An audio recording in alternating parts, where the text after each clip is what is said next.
I believe I need to announce that for our Zoom members that will be attending, this meeting will be recorded for public record. Thank you. Meeting is called to order at 5:49 p.m. This is Vice Chairman Yvonne Thomas sitting in for Chairman Eugene Jones this evening for the Seaside Community Safety Advisory Commission. I may have our roll call. Yes, Chair Jones is excused. Vice Chair Thomas, Present. Commissioner Amarante, Present. Commissioner Velasquez, Present. Commissioner Katz, Present. and we have not heard from Commissioner Foliaki unless someone has an update. Otherwise, she'll be absent.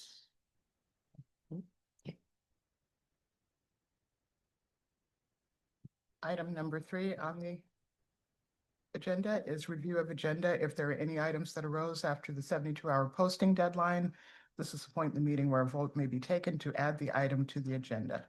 Are there any additional items to add to the agenda here in-house or on Zoom? Do we have Zoom or?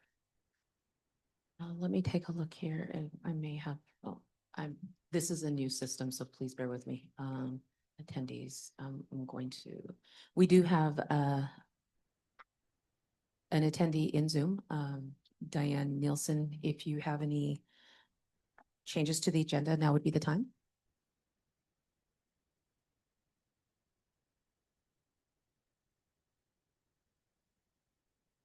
Okay. Commissioner Katz has no entries. No changes. No changes for me. Thank you. Item number 4, public comments. Members of the public wishing to address the commission on matters within the jurisdiction of the city of Seaside, but not on this agenda, may do so during the public comment period for up to 3 minutes. Comments on specific agenda items are heard under that item. For the public record, please state your name if we have any public comments. I see no public comments in chambers. You do. Come on down. Come on down to Welcome. the podium in front of the microphone, please. And please state your name. Elizabeth Miguel. And I had questions about the safe for this committee about fireworks. About, Fireworks? could you pull the microphone up? This is being recorded, so we need to get your voice clearly. There we go. Thank you. Fireworks. Yes. I understand now that they are illegal here in Seaside. Not illegal here in Seaside. I see someone shaking their head. But my concern is citations. I had some questions about those. The one thing that neighbors are having a problem with up in my area, of course, is the illegal fireworks that are now starting and will probably not end until probably the end of August. So they are giving out citations, and I'm not very familiar with the process. I know that we just had one where a police officer did go to the residence, but there was no activity at the time they got there. And she said that there were several calls for that property, but I don't believe any citations were sent out. And it may be a concern for neighbors that if they do sign a citation, that there might be a recourse of some kind from the other neighbor, thinking that they did it, so they're going to get even with them or something. I was curious about autonomy. Is citations something that is public record, so that if the person wants to find out who cited them, they could? That was my question. Thank you.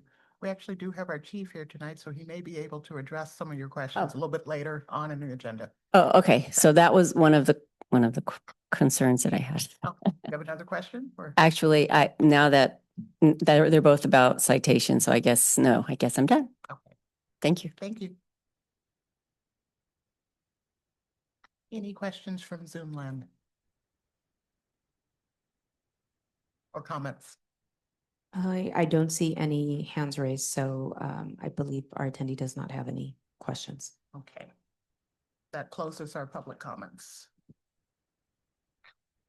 Item number 5, has the commissioners have an opportunity to review the minutes from the last meeting? And if so, I will entertain motions to approve the minutes. I make a motion to approve the minutes. I'll second. Motion is approved by Commissioner Katz and approved by Commissioner Velasquez.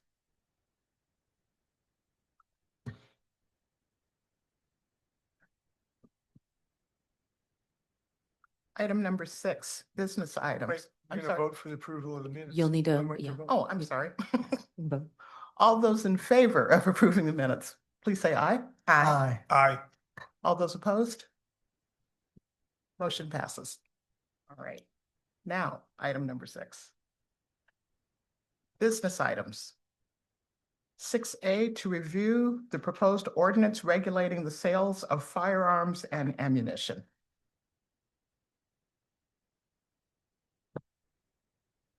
I believe we have a guest speaker here. Welcome. Yay. Hello. So yeah, my name is, we get the presentation up. My name's Andy Myrick. I am the manager of the planning division here at the city of Seaside. So I'm going to talk a bit about a proposed ordinance regarding the regulation of the sale of firearms and ammunition within the city of Seaside.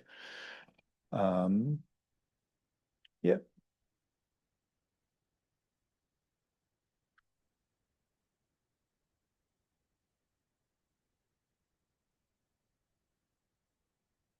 Okay, so a little bit of background as to why I'm here. So on March 20th, the city council directed staff to review appropriate locations for the sale of firearms and ammunition. And this kind of came up because there was a firearms store in Monterey that became controversial with the community. And during our conversations, it sort of came up that in our municipal code, in our zoning ordinance, we really don't treat firearm sales as any different from any other retail establishment. So you're selling guns, you're selling shoes, kind of the same thing. The only real difference is that in our existing municipal code, there is a requirement that the police chief issue a permit for the sale of firearms. It's not super clear as to what exactly the chief is supposed to be looking for as a part of that. So we're really looking at how we regulate these things and ensuring that we've got not only identify where are the appropriate locations and regulations that should be applicable to these kinds of uses, but also kind of clarifying some of the things that we should be looking for and what firearms businesses need to be doing in order to ensure that they don't create any issues with the community. On May 1st, the council approved a resolution that prohibits the sales of firearms and ammunition within the West Broadway Urban Village. So that basically is West Broadway excluding the city center shopping center at Fremont and Broadway. And it also includes, once you get to Broadway and Del Monte, just go south along Del Monte till you get to Canyon Del Rey. And then it also includes, kind of wraps around a little bit from there. So it's already prohibited in that area because council adopted that resolution. However, for the rest of the city, an ordinance would be required. And so that is what we're looking at. And so we're trying to just get, what I'm really looking for today is just thoughts and opinions about what we have here and just provide some feedback. So the proposed ordinance would, among other things, it would amend Title V to try to address operational and security requirements and as well as the appropriate locations. So you should have the language in front of you, and I didn't get into the minutia of everything in this PowerPoint. But in a nutshell, what it does, and the part that this is most relevant to is if you look at the ordinance, it kicks off with Chapter 5.36. And, all these red and blue, all that red and blue, that's all new language. The strikeouts are getting rid of the old language. And basically in the entire section 1. So It includes everything until you get to section 2 right here on the third page. So everything in there is what I'm going to summarize here in these last few bullet points, which is it really includes installation of physical security devices. So for example, I'm going to jump down to 536050. And this is kind of the meat of things, right? It has an annual permit. So instead of just being a one-time permit, it turns the permit into an annual permit for the police chief to review these things. And all of these items in this chapter are for the police chief to review and provide, and they have purview over this. So there's going to be other items that fall under the category of zoning, but those will be regulated by the Community Development Department and the Planning Commission. This is all police chief. So just looking at, subsection, let me see here. D lets the police chief and the building official make sure that the building is structurally capable of holding these sorts of things. E talks about heating, ventilating, air conditioning, service openings will be secured with steel bars, metal gratings. F talks about bullards. So, trying to prevent a smash and grab kind of situation where someone drives a car into the storefront. And so they would have to install bullards in front of the building. Looking at G, have to install a lockable safe or fireproof vault, meeting the sales of a gun safe, but, pursuant to, and these all point to other sections of state law that are, these have been adopted by other jurisdictions. H has to have an alarm system.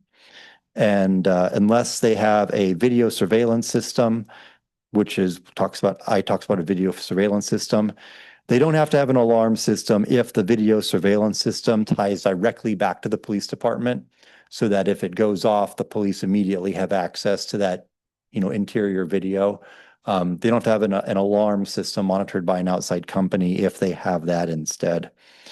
And then it also kind of gives a little bit of a catch-all that if there's anything else the police chief determines is appropriate, those can be required as well. And all of this is really to prevent what is one of the most significant potential negative impacts, which is the theft of the guns that are for sale, or even the ammunition. My understanding is that there was a gun store that was approved about 6 years ago, I believe in 2019 at this point, and they did have a break-in and they had several guns stolen.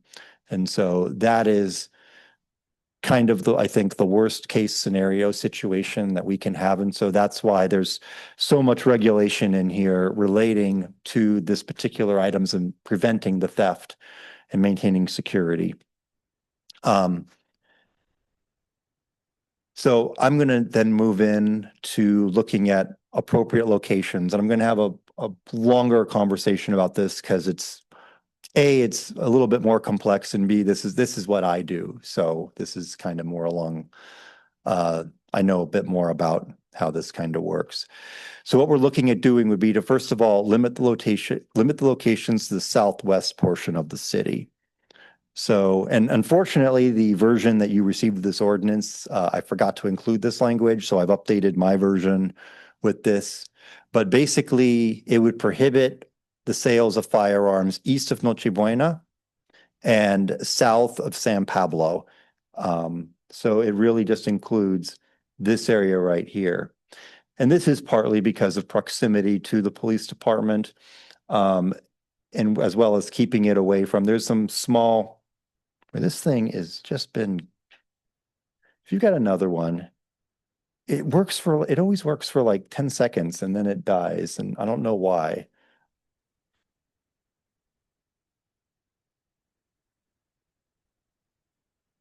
Oh, I don't know if it's a battery issue. I think it's just a pointer issue. Because the advancing, well, it's a wrong battery anyways. Yeah. But the clicker always works. It's just the light. Yeah, the pointer. I don't know. I could try smashing it. It works at home, but it's not my stuff. So, anywho, so this allows for a faster response time, and the part of the concern being, well, it's the wrong battery. It has a AAA in there. Yeah. Yeah, Get appointed at this, not at the screen. well, the clicker works. It's the laser pointer I'm trying to do, and it's not doing it. So. Yeah, all right. I'll just keep moving. So, yeah, oh, sorry, I didn't mean to interrupt the conversation. So, yeah, so there's also some little spaces that are zoned commercial east of Noche Buena, like the little shop right by San Pablo on the park there and whatnot. So, not San Pablo. What's the park with the softball field? Noche Buena and Cucino Park. It's on San Pablo though, right? Okay, that's where, yeah. Right there, yeah. So there's actually some commercially zoned properties on the east side of Noche Buena, but we don't think that's really an appropriate location. So what we're really focused on is looking at what we call the CC, CRG, and CH zoning districts. Those are the central community, the regional commercial, and the heavy commercial zoning districts. Would always require a use permit. So right now they're allowed mostly by right, which means that if someone wants to do it, the city has no choice but to allow it. We also can't condition it under the current law. If we require a use permit, that allows us to, first of all, we can say no if we can't make a, there's certain findings the code says we have to make. If we can't make those findings, then we don't approve the use permit. It also allows us to attach conditions to a particular project. So we can say, yes, you can go in, but your hours of operation need to be this, or you need to have a security guard, or something that's not just what the code says.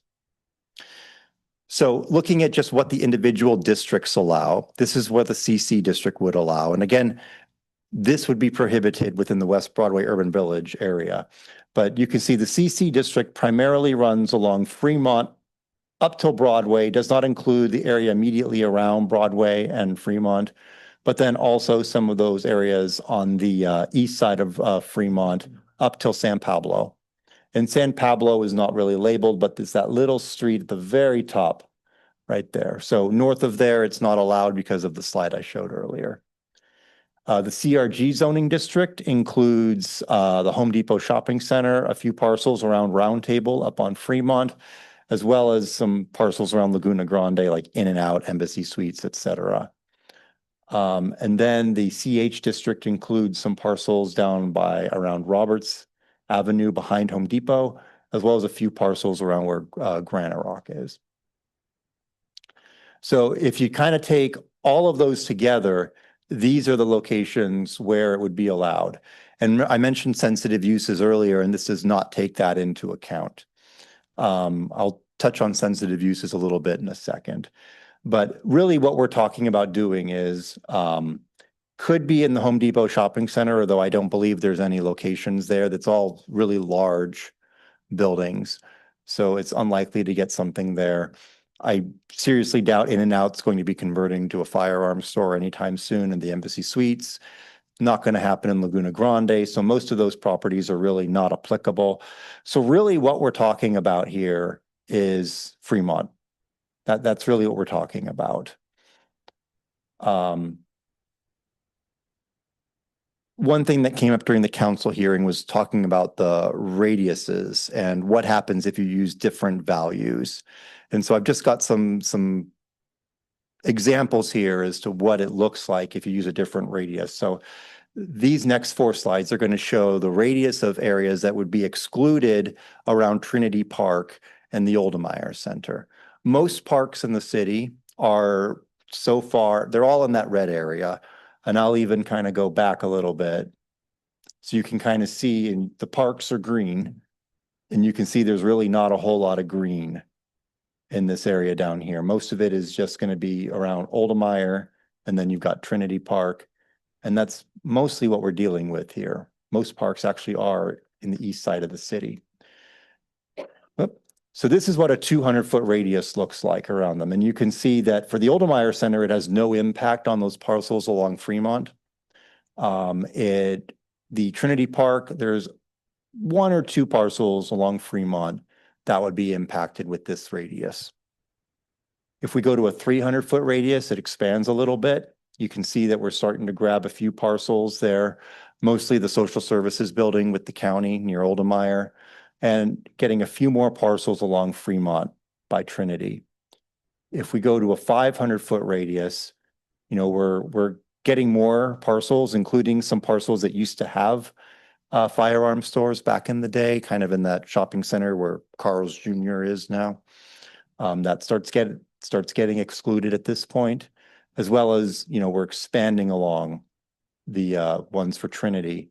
And then for a 1,000-foot radius, you can see it's basically taking out almost all of Fremont up south of Broadway, which, you know, meaning that, you know, if we go back to this one here and you remove pretty much all of those parcels south of Broadway, and really Home Depot and Embassy Suites isn't really going to work, you've really just kind of narrowed it to those little areas up on Fremont north of Broadway between San Pablo and Broadway.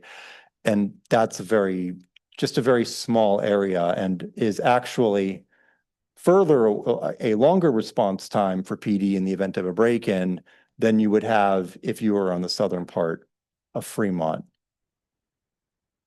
The other reason that so the draft I have right here, which unfortunately you didn't get, but I modified it, looks at a 300-foot radius, which I think creates a little bit of a buffer around these uses. It also happens to coincide with what we're legally required to provide for mailing notices. So it's helpful just from an administrative standpoint to be able to have those match so that the notifications that go out for the 300 feet, if there's a sensitive use within 300 feet, they should get a notice about it. So what we're looking at doing is just looking for feedback. This is an informal process. My next step will be next week. I'm going to the Planning Commission. That actually is a formal process whereby we've already provided public notification, and they're going to actually adopt a resolution with a recommendation to City Council, because that's what our code says. But I wanted to try to just get here first so that, you know, able to try to get feedback, incorporate things, answer questions you might have. And then the plan is probably in July to return to council with an ordinance, and then we'll see what they think of it. So that's my presentation. So like I said, happy to get any feedback you guys might have for me. Thank you. I was just about to say, do any of the commissioners have any questions? Oh, I'm so excited about this. Okay. I wrote down my notes. Okay, so my first I don't know, comment, question. I have both. I was surprised when you said that right now it's handled the same way as just any retail sales.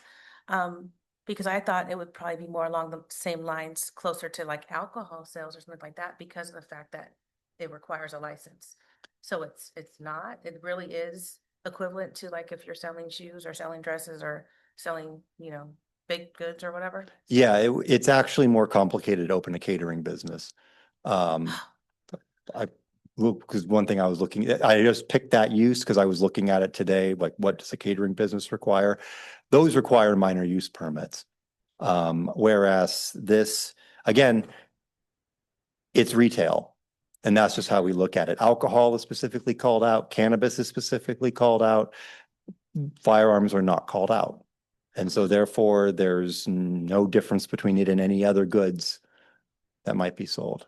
So that would be my first comment is I would think if it's gonna be along the lines of a certain retail product or aligned with other retail products, I would think it would fall along those same lines. My other issue is in regards to I'm happy to see the Bullards requirement in regards to having those beams. But looking at the infrastructure of the buildings between San Pablo and Broadway, I think that would be an issue. Because if any of those buildings were used other than like Orteris Liquors or say where Wingstop is, that would be an issue in regards to getting something like that put up. And then you would have the,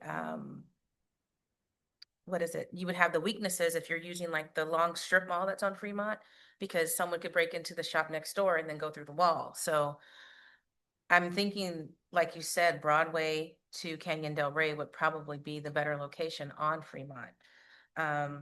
In regards to being able to add the infrastructure to protect it from smash and grabs.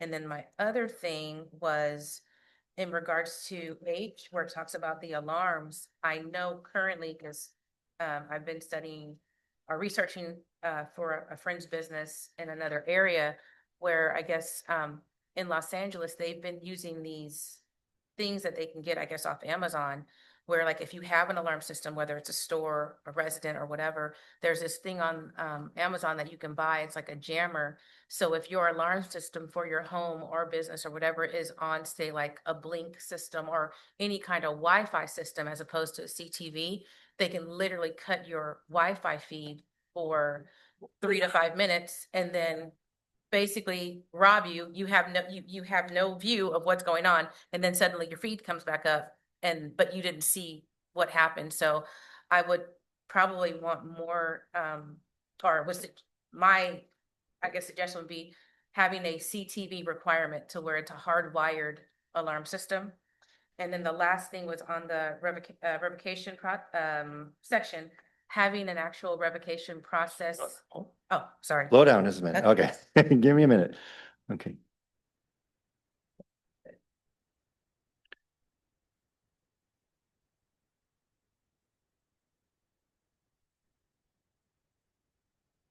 Go ahead. And then the last thing for the revocation, having a revocation process and having that process listed somewhere, because I see revocation here and then appeal or suspension. So like basically someone saying, well, I want to fight this because maybe there was an error or whatever. Having an actual process detailed somewhere for the store owners so that they know like these are the requirements you have to meet, and at any time, based on the police chief, this could be revoked. And then this is the process that you're gonna end up going through if your license is revoked.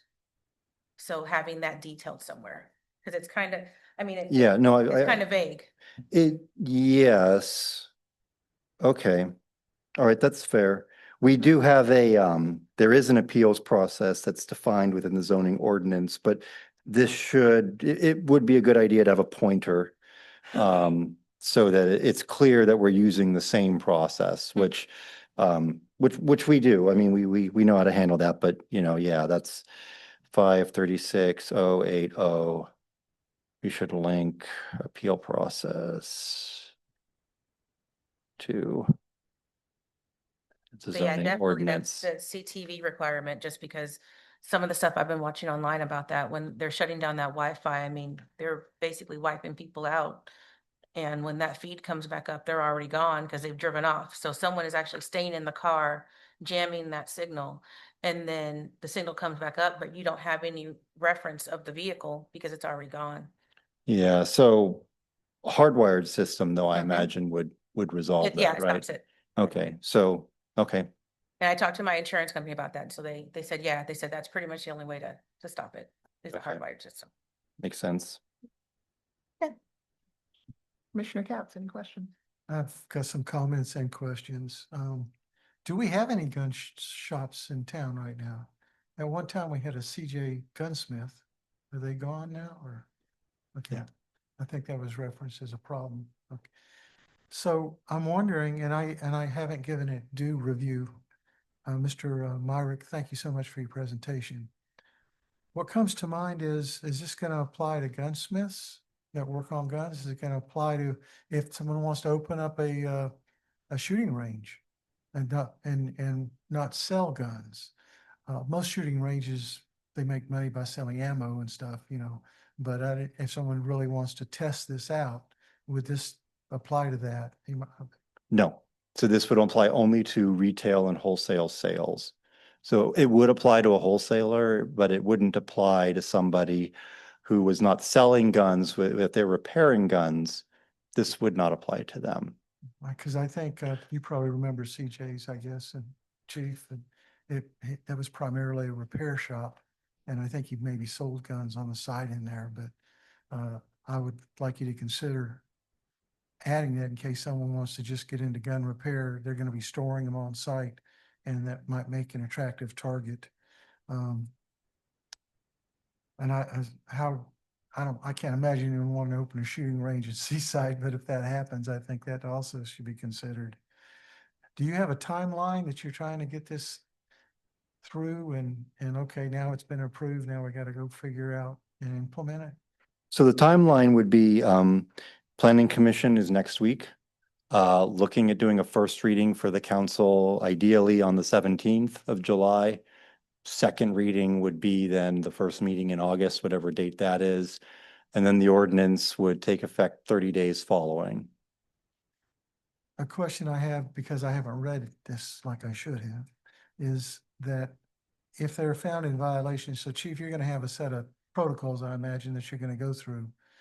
If they're found in violation, almost what you're talking about, most places you get a citation, fix it within 30 days or something like that. Is that the concept here? If they go in and they say, look, your security system doesn't meet the protocols as it used to, or whatever, is that an idea that you're working with, or is that already set? Yeah, so the code already has in place in other provisions, processes both for the mitigation of nuisances and code violations, as well as revocation of permits in the event of noncompliance. So those are all kind of more generalized things that are not explicitly included in this language, but they do exist. Like one example I can think of that occurred since I've started was there was a cannabis business at 1625 Santa Barbara, and it was constantly getting odor complaints regarding it. And the city did go and they were shut down. And so there's steps in place, usually handled through the city attorney's office, to mitigate those kinds of or abate, sorry, that's the appropriate term. Does it address Yeah. operational hours? I have no idea if our chief has got a preference as to when these things can be in operation. So I can speak to it. So there's kind of two things going on here. One of them would be within a use permit, we can specify hours of operation. If they do not comply with those hours of operation, the typical procedure is the first thing they get is a notice of violation, which basically says, hey, you're breaking the rules, stop it. And then if they stop it, then, we move on with life. If they don't, then they'll start getting administrative citations, which are basically tickets, right? They start getting fines. And then if they still don't comply, then we move on to those next steps of actually abating the violations. Depending on the nature of the violation, because it's not a cheap thing to do, unfortunately. So if they were staying open until 5:05 every day and they're supposed to close at 5, I don't know if the city would spend its resources on something like that in Oh, real life, but understand. yeah, So you're saying that you are built into the plan is already in operational hours? no. Okay. But they could be added because as part of having a use permit, we can set conditions and those conditions can include operational hours. And in determining what those hours should be, we have to look at the individual Sure. circumstances. Those were the comments I had about operational hours and maybe expanding it to cover if someone wants to be a gunsmith and not actually sell weapons. I doubt that shooting ranges can be an issue, but I guess if it ever comes up, you might want to look at that. And again, thank you for your presentation. Commissioner Amarante. Yeah, and Mr. Myrick, I did appreciate your presentation also. I just had a quick thought. Because in my neighborhood, a couple of times this year, we've had the power go out, sometimes for a few minutes and sometimes for several hours. And there's an alarm system required in the ordinance. Is there like a battery backup for the alarm system in case, because that would seem to be an opportune time for somebody to commit a crime is if the power's gone. Okay, no, that's a good point.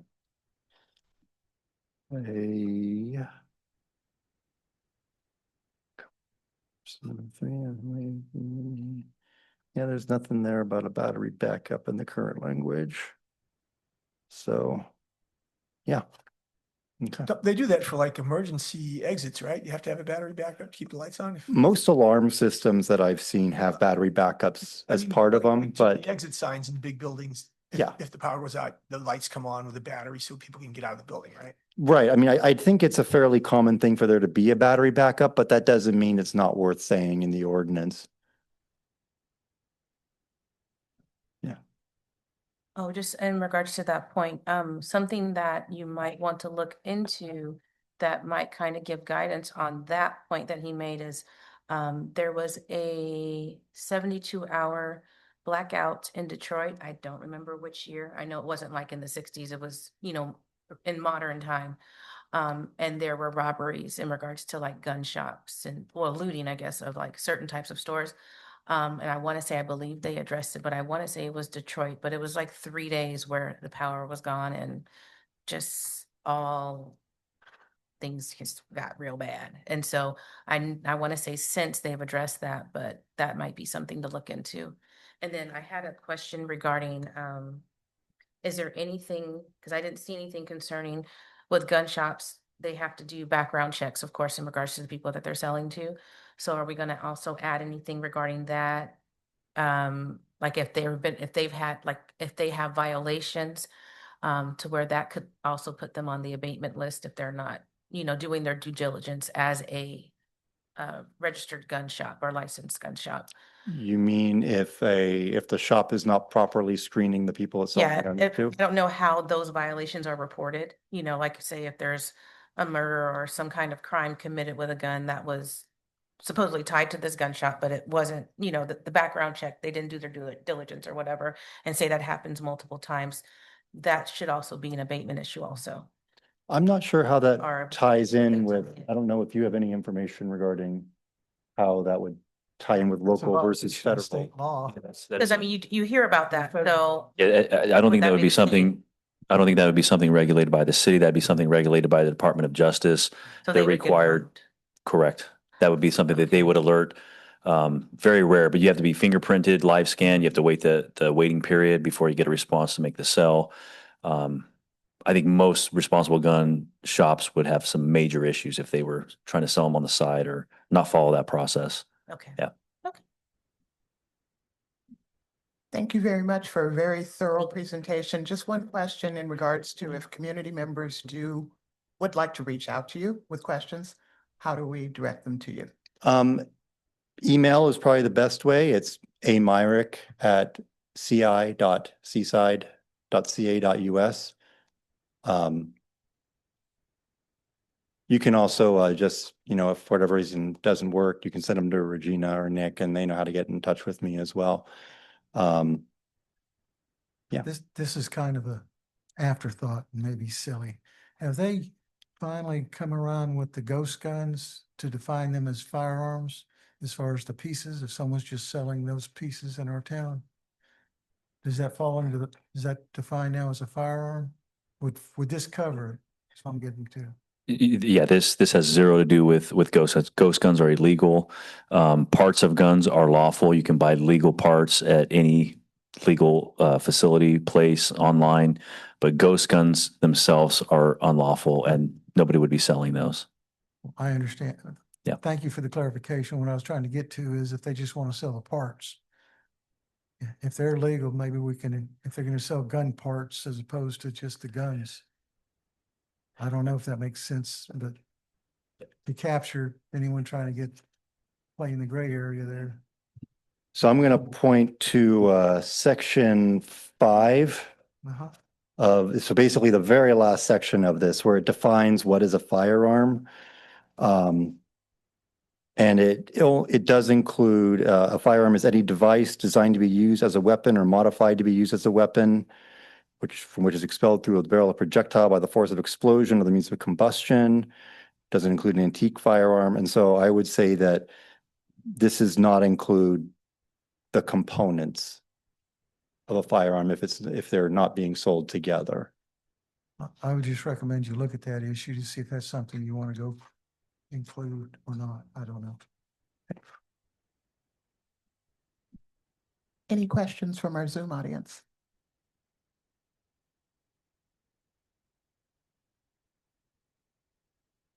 We still have one attendee in the Zoom and the hand did go up, so I'm going to allow, it appears Diane Nielsen. Diane, you have the floor. Thank you. Good evening, Commission. I appreciated all the questions that you asked about this ordinance that's coming up ahead. really good questions and ideas. I, for one, am totally opposed to having any kind of guns sold in our city, but that's just my opinion about that. But I hope that everything that could possibly go wrong is vetted and figured out. And I hope nobody is thinking about opening a gun shop here. But the one question I did have was, I thought Mr. Meyer had said no, the area would be Noche Buena west and not past San Pablo? Are we talking north of San Pablo or south of San Pablo? And is it to keep, and if it is south of San Pablo or La Salle, is it to keep this shop closer to our police services? I'll yield the rest of my time, and thank you very much. Thank you.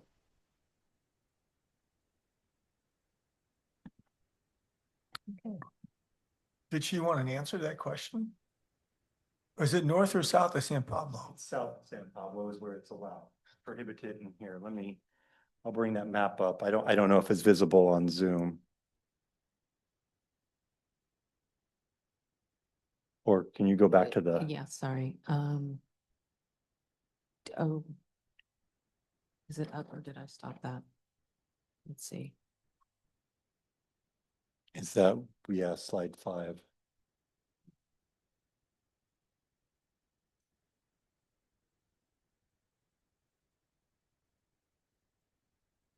Oh, now it works on the clicker. Oh, there we go, that one. So this is basically the red area. It is not allowed. It's only allowed in the area that is not shaded. The bluish areas are other cities, so outside that.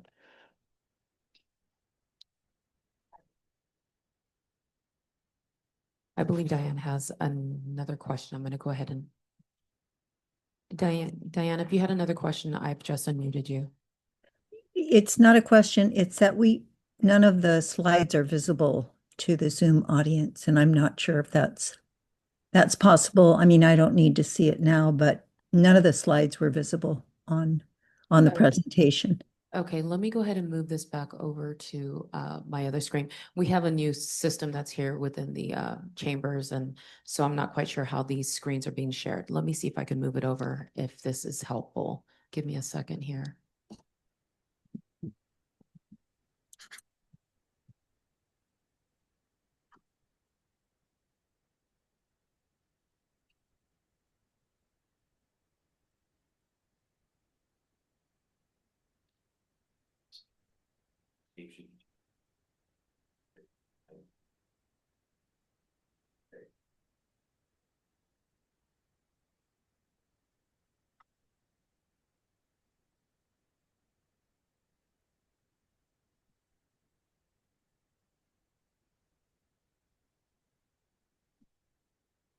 Diane, can you see it on Zoom? Now I can, yes. You can now, okay. Yes. So yeah, the screen sharing is actually on my main screen, but not on the screen on it within the Okay. chambers. So I think that's where we're getting the mix up, but can you see it here, Andy? On my screen, maybe you can explain with her here, so that way she could see that. Okay, but not that. Yeah, which one do you need? The first one. This one. Okay, can you see that, Diane? Yes. Okay. Yeah, so. So basically it would be in the area that's not shaded red. And the shaded blue areas are other cities. So the non-shaded area is where it could be considered. And then I don't know if you want to kind of just cycle kind of slowly through the other, or you know what, go to the one that. This one?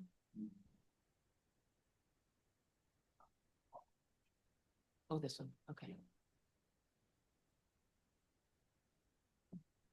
So not taking into account the radiuses or anything like that. That's strictly looking at the zoning of the parcels. Those are the areas where they could be considered.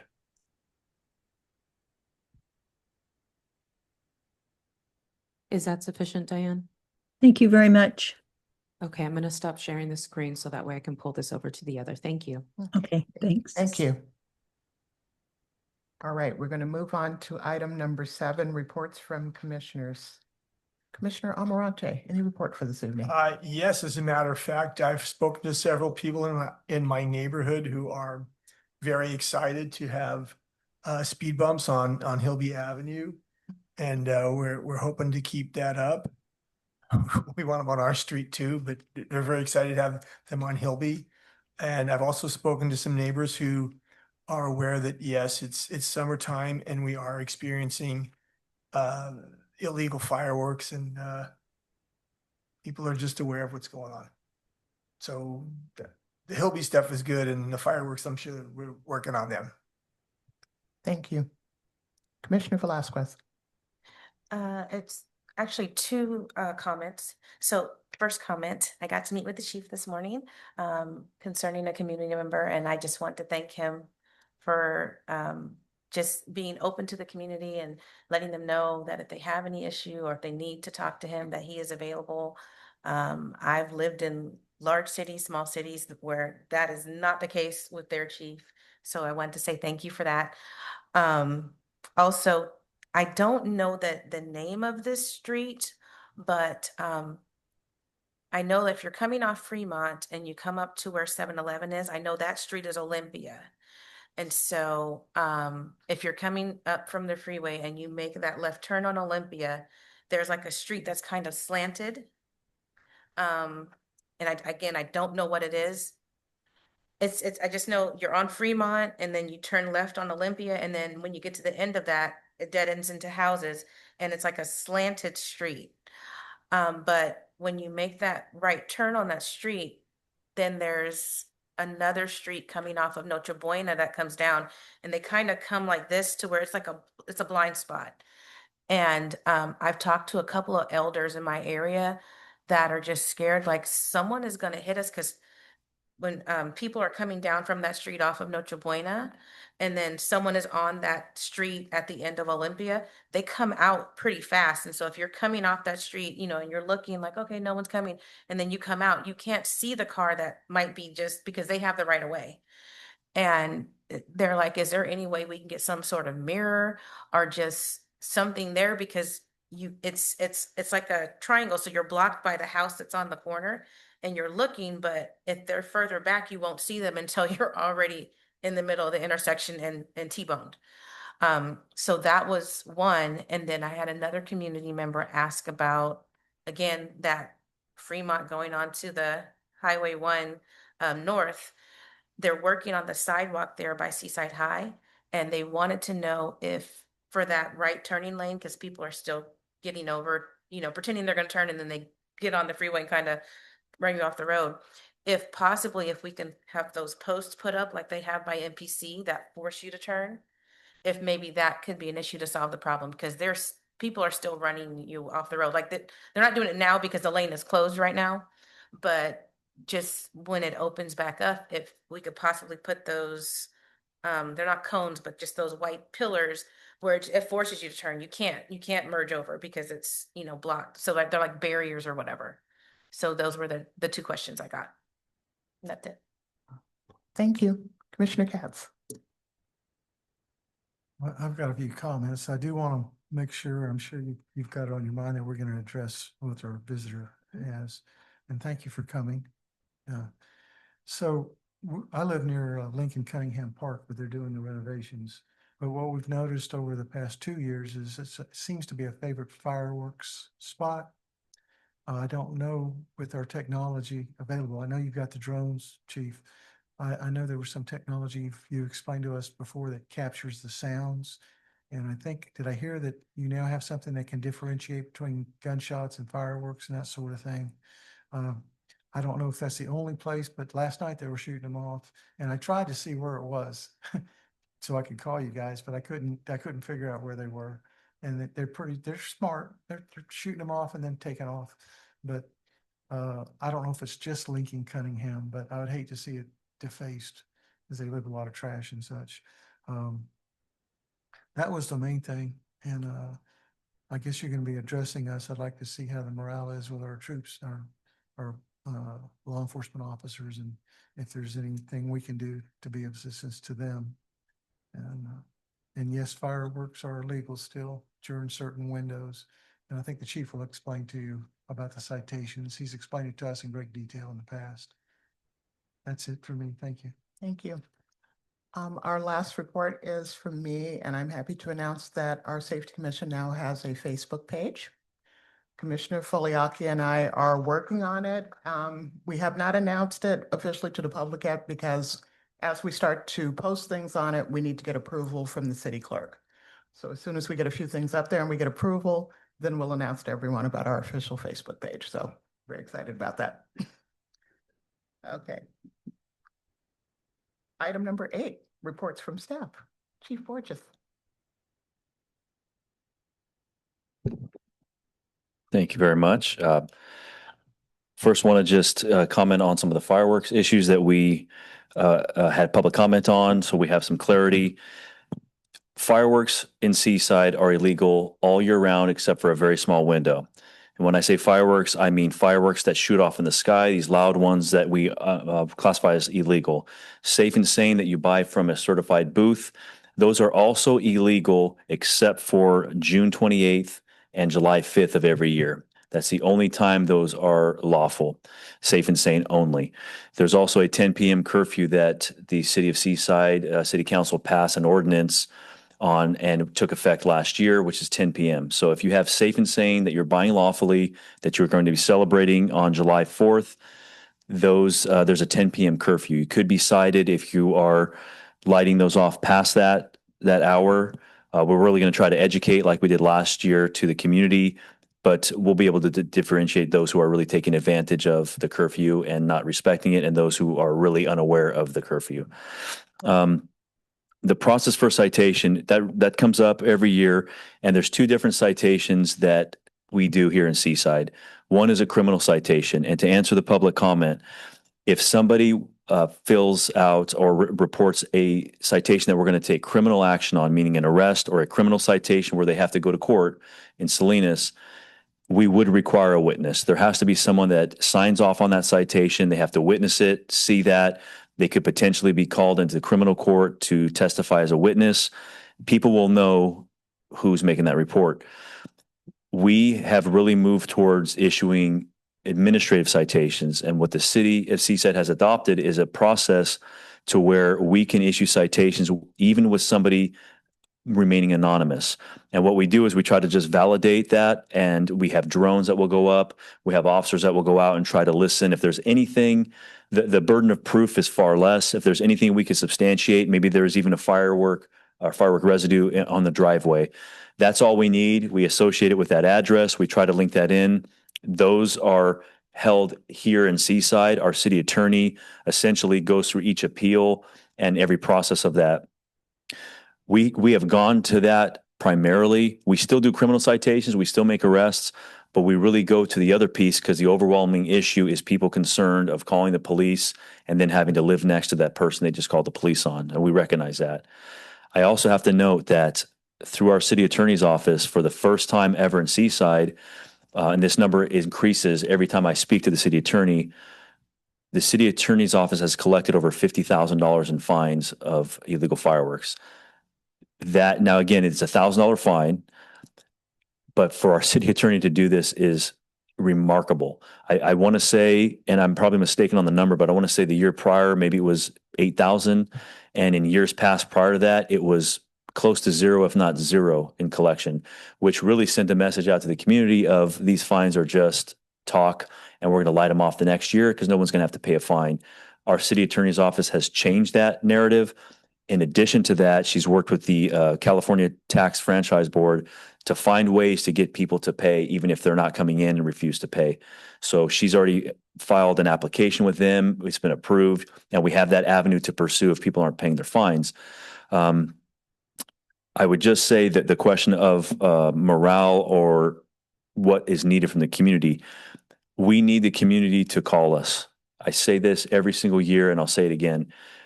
And I'll ask, it's kind of a rhetorical question, but if you heard fireworks, did you call the police? Even if you just hear them and you can't pinpoint them, please call us. We do have shot detection, and shot detection distinguishes between fireworks and gunshots. But I'll tell you that I'm not overly impressed with the fireworks detection, because what it does is triangulates areas where fireworks are going off about 90 or so feet. With gunfire, it's usually really accurate because the explosions are happening low to the ground where somebody would be standing. With fireworks, they're shooting them off and the explosions are happening in the sky. So while they're triangulating, it's really not 100% accurate. I would say it's nowhere near 90 feet. It gets us in a general area or neighborhood, but it's not going to put it directly over someone's house and say, this is the address where it happened. So that's a bit disappointing. They're working on increasing or enhancing their technology, but they're not there yet from what I've seen. Still, the best tool that we have is our community. Call us, let us get into that area. And if the police are not responding or not issuing citations, or if you feel they're not doing their job, ask for an on-duty supervisor so they can follow up on that. They know, everyone in this department knows how big of an issue this is. We know we're going to have fireworks that are going to continue this year. How that looks, I don't know. In my opinion, and you guys please correct me if I'm wrong, but in my experience here, usually by this time of the year, June 1, it's like it is July 4th, the rest of the season. We've had fireworks, but I have sensed it's been less. That's my sense of it. That's what I'm monitoring the calls, what I'm listening to the feedback of the officers, the community members. Again, every firework that goes off is the worst day ever. If you have one of those things that goes off near your home, that alone is the worst sound, explosion, shaking of your house, your animals running under beds. So I totally understand that. We need our community. Call us, be relentless in calling us, and we will follow up to the best of our ability. As it relates to some of the comments from Commissioner Velasquez, great feedback on the traffic stuff. That's something that this commission should work with the Traffic Advisory Commission. I love these things because if I could, I'd go put a mirror up right now. I'm still trying to orient myself. I'm almost thinking, so if we go up Broadway, make a left, make a right on Olympia, I'm thinking it's maybe San Lucas we make a left on. And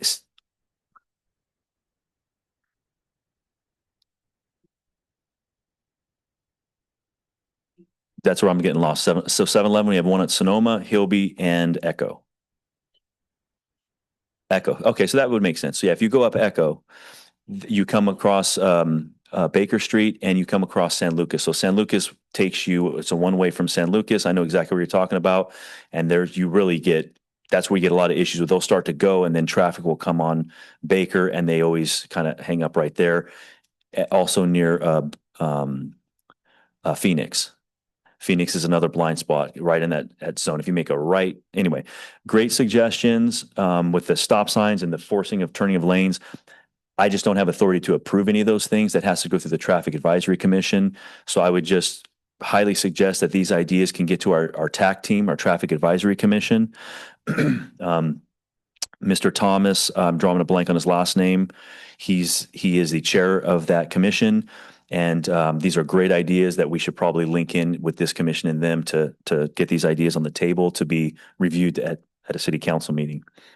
Just a few closing comments that I have is number one, National Night Out will be taking place. There's a little bit of publicity coming out on this. National Night Out will take place on August 5th from 4 p.m. to 7 p.m. right out here at Seaside City Hall.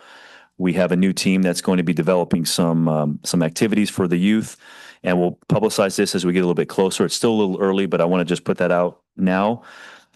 I was fortunate enough to attend a national training in the city of Chicago a couple of weeks ago, and it's called PLESIT, professionalizing law enforcement community engagement training. one of the best trainings I attended. It's probably certainly something I'm going to be sending my staff to, my community folks, supervisors, really everybody, little by little, because you get to network with people throughout the United States of America. Every single state in the U.S. was represented, and get to hear what they're doing in Atlanta, in Chicago, in New York, in Oregon, every place. And so many good ideas, so many wonderful things came of that. And I came back with an idea, and it was nothing that was presented, but it was kind of pieces taken from different things. And I'll be publicizing this and probably doing this, inviting the community to come do these things with me. But we are going to start doing, which we already have, Trash Talk with Seaside Police. We're going to start doing Trash Talk with Seaside Police. And what that really means is, instead of the police just going out and talking to the community and meeting with businesses and residents and trying to understand concerns and issues and establish more of a relationship and trust, we pick up trash along the way. We literally have a little bucket bag and the little trash pickup tool, the little grabbers, and we just walk through businesses, in front of businesses, pick up some trash, cigarette butts. I found a syringe last week. And then we set these things down and go inside a business and chat with the employees, owners, patrons of the business, and we learned a lot in about an hour and a half of what was going on, certain issues. But I'll be publicizing some of that, likely on social media, that if the community wants to join us for certain trash talk days, we'll just go on short little walks in areas. And I just think it's the greatest thing. You're talking and engaging the community, and you're cleaning the city of Seaside at the same time. It costs the taxpayers nothing. We had our patrol team patrolling at that time, so we had some desk folks like myself who were out doing this stuff, so it didn't impact safety at all or traffic issues. Our team was out fully staffed patrolling. So that's something I'm excited about, something unique. And lastly, I'll be inviting, this will not be open to the community, but this, and I may change on that, but right now this is exclusive to law enforcement primarily. But because we're hosting it, I'm going to be inviting the community safety team. I'm excited about this one. I feel this could be potentially one of the biggest Seaside speaking series that we're going to be hosting. We'll see how that turns out. But essentially, if you were to ask yourself, what is the most famous or infamous criminal case that you know in your lifetime, I don't know what case you would say that was. Ted Bundy. Okay. O.J. Simpson case. Okay, I'm going to agree with Ms. Velasquez on this one. I would, without even arguing, say that the most probably publicized, infamous criminal trials, arrests that changed media, law enforcement, all of it was the O.J. Simpson trial, the O.J. Simpson murder case. So I have been in contact with the lead detective in the case. His name is Tom Lang.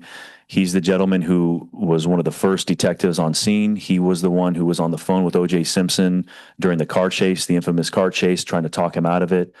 He will be coming to the city of Seaside in September, and I'll provide those dates to you guys in a flyer in September of this year, along with probably one of the most animated, charismatic key witnesses in the trial.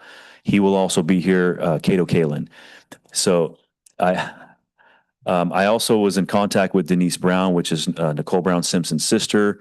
Due to a conflict, she won't be able to make it, but I had a really good conversation with her. But anyhow, so as of today, we have it scheduled for Mr. Tom Lang, lead detective, and Cato Kalin coming to a Seaside speaking series to really talk about the criminal investigation, what went right, what went wrong, the trial, the interaction with the attorneys, how they could have done better, worse. It's going to be really interesting. And I'm just so proud they're coming here to Seaside to do this. And with that, I will close my comments. Thank you. There are questions. Goldman was the other kid that got killed there too. Are they Mhm. coming? Ron Gold, I've reached out to the Goldmans, but from what I understand, they haven't reached back out. My understanding is they're not as out in the public eye as they once were. And yeah, there was a documentary this year, 2025 marks 30 years from the trial, 31 years from the actual homicide in 94. But I know Miss Goldman, the sister, she has done some documentaries. It was on a Netflix series, but my understanding from talking to people close to them is they're not as comfortable with these things. So I also reached out to Marsha Clark and had some other folks that I was connecting with, but I'm very happy with our lineup for this. Yeah. What's that? It's just Little kid, tragic. Jeff, who's just- Absolutely horrible. And they're going to talk about a lot of that stuff. Absolutely. Oh, actually, my question isn't in reference to the speaker series, though I am very, very excited about that, so I will be there. When you were talking about the Safe and Sane fireworks, you mentioned June 28th and July 4th. So were you saying from June 28th to July 4th, or were you just saying those 2 days? From the 28th to July 5th. To July, okay, Yeah. so that's, it was a date range, okay. Correct. That's what I wanted to make sure, Mhm. okay. Chief, thank you again for always surprising us with great stuff. You keep us involved. As you spoke about your trash talk, it made me think of something a coworker of mine in Salinas told me today, where they have, not saying that you should do it, but it's just an innovative idea. According to her, the Salinas Police Department has an ice cream cart where their police officers are going to, I don't know, for schools or what, and giving kids ice cream cones off this cart. And they even, she said there's a blue light. She said she saw it and she wanted an ice cream, but she wasn't young enough. At any rate, just ways to break things out. I don't know if you've heard of that or not, but I have. it was new to me. Yeah. So, Yes, we actually had we had an idea of that some years back, and it kind of went into a healthy snacks arena, and we had a snack van. But I will tell you that trying to hand a child a carrot versus a lollipop doesn't succeed very well. So we kind of went away from that. But ice cream trucks, but we're always looking for ways, and that was very effective what Salinas does. We're always looking for ways to be different and unique, and I think that's what's beautiful about Seaside is we think way outside the box. In fact, I don't even think there's a box here. We're just come up with ideas that are just what no one else would do or say or do. And even this trash talk with the Seaside Police, I think that kind of drew some curiosity of, what are we going to actually, we're going to actually sit with the cops and trash talk people? No, we're going to pick up trash. Do you have an idea when that might happen, the trash talk with the cops? Probably in the next couple of weeks. We did it last week. And I have some staff that I'm waiting for them to get back from vacation. And we're going to just do a little, probably 45-minute, hour walk through some businesses and clean up. Fremont will probably be the next place. We'll probably do the Fremont side between probably around Hilby area near Broadway, and probably walk the other side depending on how much trash is there. But it's just really amazing to learn some of the businesses and help keep them safe and cleaning up some trash at the same time. I did want to make a comment on, I don't know who did it. I don't know if it was your impetus or what was behind the speed bumps on Hilby, but they are fantastic. I experienced them today, very surprisingly, because I needed to experience them. And they're great. I used to live on Hilby, and we sold the house about 2.5 years ago because of all the, in part because of all the traffic and the noise and stuff. And I think this will go a long way. So thank you for that. Yeah, I will say credit where credit's due. And this kind of goes back to my opening with fireworks. The reason you see what you see on Hilby, first and foremost, is because of the residents in the area. They came together. There was petitions. They were walking the streets. They were reporting things not only to the police, but primarily to the city council. And the residents of Seaside are very blessed to have the city council and mayor that we have because they've listened, they've invested. And what you're seeing now is a city council that's listening to residents with concerns. Yeah, I remember a woman coming by our home, which we signed some sort of petition. That was like 2.5 years ago, but still. That's right. They're very active. Just one final comment about the fireworks. I have noticed a significant reduction in prior years, right around graduation time, the fireworks were going crazy, and they're not this year. So I've definitely noticed it myself. Yeah. Exactly, yeah. Great. All right, thank you. Thank you. Any other staff reports? The only thing I'd like to bring up to your attention is that our annual law enforcement torch run to benefit Special Olympics is going to be happening on June 25th. Our portion of the route where they're going to hand off the torch is approximately 115 through 150. Our route is being established. I believe we are going to meet to receive the torch on the corner of Broadway and is it Del Monte? Right where that parking lot is. So that's normally where we'll receive the torch, and then our route takes us uphill this year. For about 3 miles. It's June 25th. Okay. Okay, but I believe that's it. So that's all I have. I can send out some more information regarding that if you're interested, but we'd love to see you out there to support us along the route somewhere. Okay, And I'm also taking donations because I'm fundraising. That's the whole point. of course. I'll make sure to send that link as well. We'll have fundraising t-shirts available. I just received them today for sale as well. They're $20 a piece. So if you're interested, I have all sizes as well. Got it. Okay. Our next regularly scheduled meeting will be July 16th at 5:45 PM. And if there is no further business, I motion that we adjourn. motion to adjourn the meeting? Second. Motion and second to adjourn the meeting. All those in favor? Aye. All those opposed? Meeting adjourned. And at 7 PM. Thank you so much.